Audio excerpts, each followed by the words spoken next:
Hey everybody, Joel Moore here. Just wanted to give a quick recap on how the Rogue challenges have been going and my training progress and overall just my thoughts on the competition so far. Kind of started off my journey into the Rogue contest with the Rogue Sandbag Challenge. Really a fun one. Took third place overall on that one, holding for 8 minutes 59 seconds on my 200-pound sandbag. So that kind of got me introed to the Rogue challenges. Didn't really, keep up with it other than to watch, which contests were coming up and see if any of them really piqued my interest. But then I saw the overall contest had started, and so I began competing in every single contest after that. So the suitcase challenge, really unique. 2 smooth barbells, a strong grip challenge. Didn't have much time to complete the testing really. I only have 1 smooth barbell at my home gym, so went over to a small CrossFit box nearby and competed there. I think it was 454 pounds total, so 227 pounds per hand was what I was credited with holding on to for 38 or 39 seconds. I think I held for. Essentially tie-breaking that contest was the reason for holding past 30 seconds, which was the minimum of the weight. It would have been nice to have gone up, and gotten into the top 3.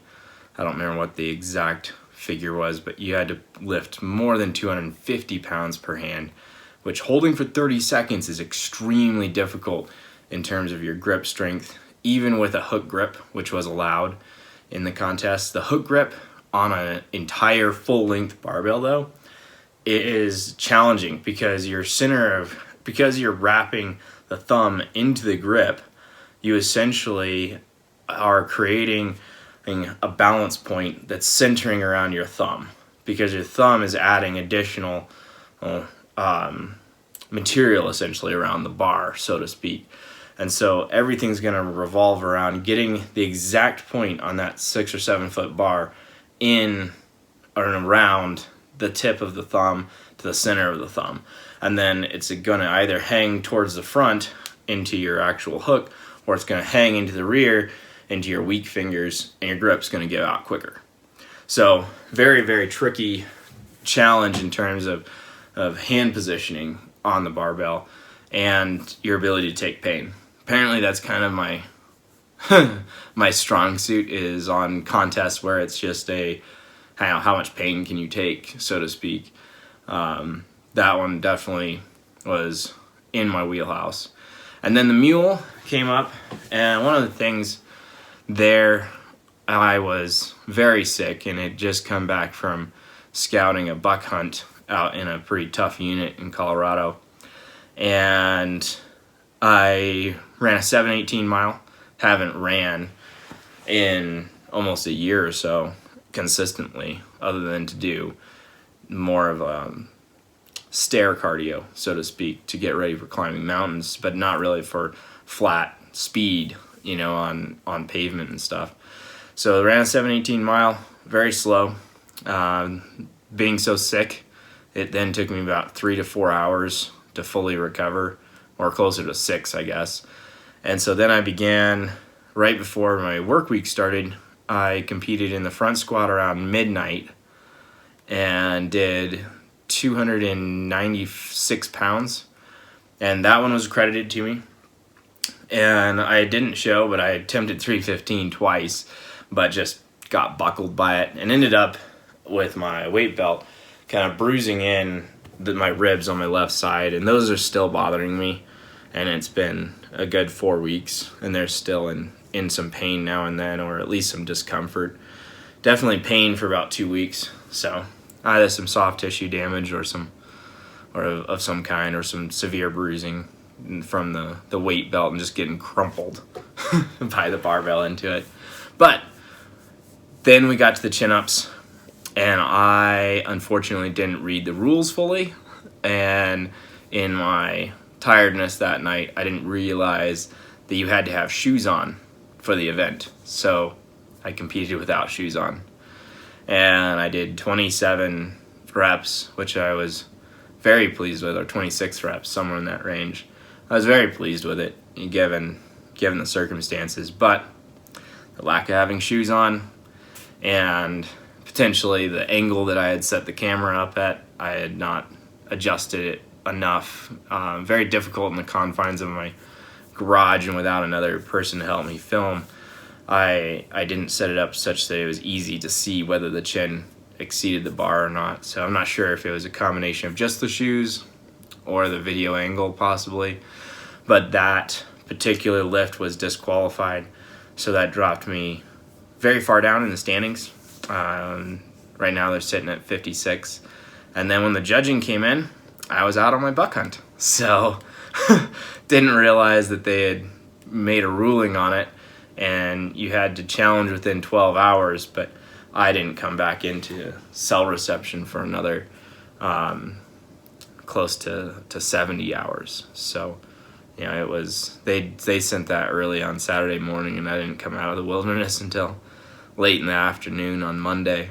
So I did challenge it, but low chances of that really being of benefit. I don't think they're going to change their posture there. It seems that they've eliminated a number of competitors that had been consistently trying to rig the competition, so to speak, or cheated, not sure which, so I can't really answer what happened there. But, you know, we're sitting in 4th place. So one of the things that I like to always use is negative reinforcement. So when I lose at an event, or someone really comes down and tells me how bad of a person I am or something like that, I like to channel that and use it as fuel for me to overcome anything that's in front of me. And so training immediately picked right back up, really focused on trying to get a little bit more rest, get more calories into me. I dropped about 10 pounds over the last month in body weight just from pushing really hard in the mountains. So really stepping up on that, but also stepping up on the cardio. The mile time was pathetic, and if there's another event that involves cardio, we've got to be ready ahead of time.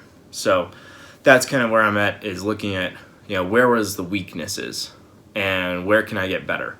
So really focusing on any joints that I'm having issues with, doing the rehab work to get them up to 100%, and starting to push my cardio back up.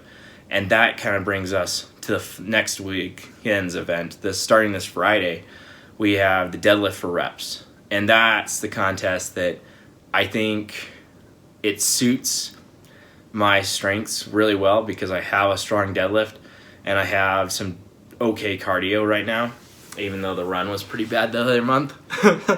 But I've been doing a lot of hiking up at 12,000 feet and stuff.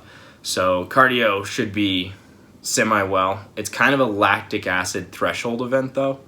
So as we get deep into that lactic acid debt, it's going to be interesting to see how my body responds and whether I can just keep pushing the reps out or whether I just completely collapse. So that's kind of what's going to happen on Friday. Hopefully going to do another round of it on Saturday and potentially a 3rd attempt on Monday. And we'll pick out, you know, which one's the best one. We may need to post all 3 just in case, you know, one item of some kind in the extensive rule list was missed in one of the attempts, that we have another attempt that's posted, and that we won't have the mistake of the no shoes being on the chin-ups like we did last time. So that's my update for this week, and leave any comments, questions down below, and look forward to talking to you guys. Bye.